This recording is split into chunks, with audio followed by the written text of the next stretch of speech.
Awak ada terfikir tak macam ni? Ramai orang rasa mustahil nak beli rumah bila komitmen bulanan dah tinggi. Hutang kereta, personal loan, kad kredit yang buat kita semua fikir bank confirm reject. Kalau awak ada mindset macam ni, tengok video ni sampai habis. Sebenarnya ada je cara yang betul, yang bijak untuk capai impian rumah awak sendiri tanpa tunggu hutang habis dahulu. Komitmen memang tinggi, DSR, debt service ratio nampak berat. Ramai pembeli rasa kena tunggu bebas dulu hutang baru boleh fokus cari rumah yang sesuai, rumah pertama yang sesuai. Ini masalah utama yang orang kita selalu lalui. Hakikatnya terlalu lama sebenarnya untuk tunggu untuk buat keputusan, sebab harga rumah makin meningkat. Dia tak tunggu you. Kau mesti ada member yang macam pilih rumah ikut kemampuan kan? Tu betul. Tapi ada juga member yang ikut trend, ikut kiraan DSR dia 70-80%. Dia teruskan deal tu, padahal dia boleh fikir sendiri cari rumah deal, packaging rumah yang DSR ni bawah 30%. Maknanya bawah 1/3 gaji bersih awak tu. Expenses awak tu adalah 1/3 gaji awak. Misalnya gaji 1,000, okeylah gaji 3,000 realistik sikit. So 1/3 daripada you punya gaji tu 1,000 kan. So expenses you kena below than 1,000. Fokus pada projek perumahan dengan sesuai pendapatan. Maksudnya dengan harga yang sesuai dengan pendapatan awak lah.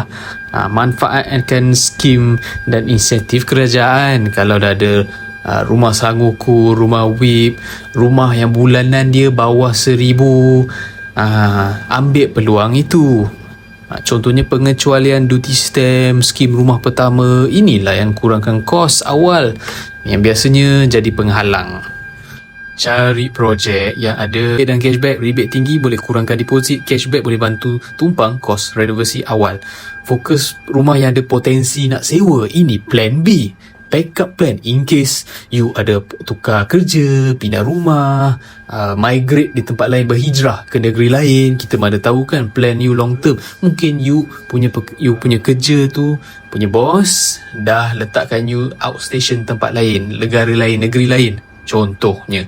Jadi rumah bukannya beban, tapi boleh jadi aset kalau ada strategi, ada community hartanah yang betul, yang boleh betul-betul bantu you. Sebab harga rumah makin naik, gaji jarang naik sama laju dengan rumah. The longer you wait, lagi lama you menunda-nunda kan, lagi less chance you untuk memiliki rumah. Kalau you kaya pada umur 50 tapi you baru nak beli rumah pada umur 51 contohnya, you ada 20 years tempoh, 20 years tenure untuk bayar rumah tu. Sama je, kau akan stres juga pada masa on the way keluarga emas you tu. Harga rumah makin naik kan, jadi kadar faedah bank pun, kadar faedah bank pun masih rendah. Lebih mudah dapat pinjaman sekarang berbanding dengan masa depan. In 20-30 years later, kadar pinjaman, interest tu lagi tinggi. Projek pun baru penuh insentif kan, free legal fee, free MOT, discount early bird kalau you buat keputusan sekarang. So kalau awak tunggu lagi, harga rumah makin meningkat, makin naik, komitmen makin bertambah. Jangan biar peluang ini lepas begitu je kan, dilanda kekecewaan.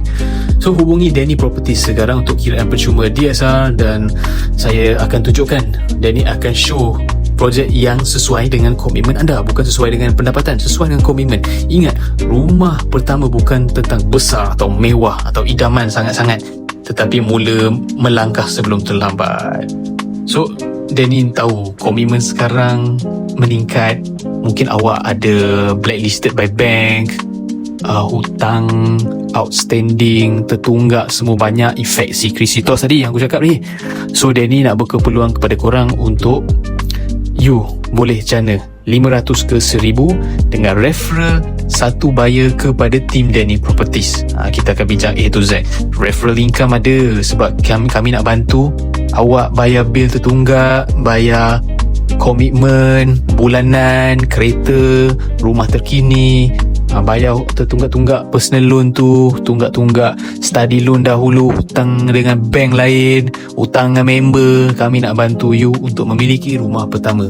Tunggu apa lagi? Boleh komen di bawah, letak nama, asal mana. Nanti dia ni akan komen, reply kepada komen awak tu. Kita akan mulakan konsultasi dahulu. Dan dia akan ceritakan macam mana awak boleh jana 500 ke 1000 dengan property tanpa kena memiliki property. Okay, dan dia akan bantu you from A to Z.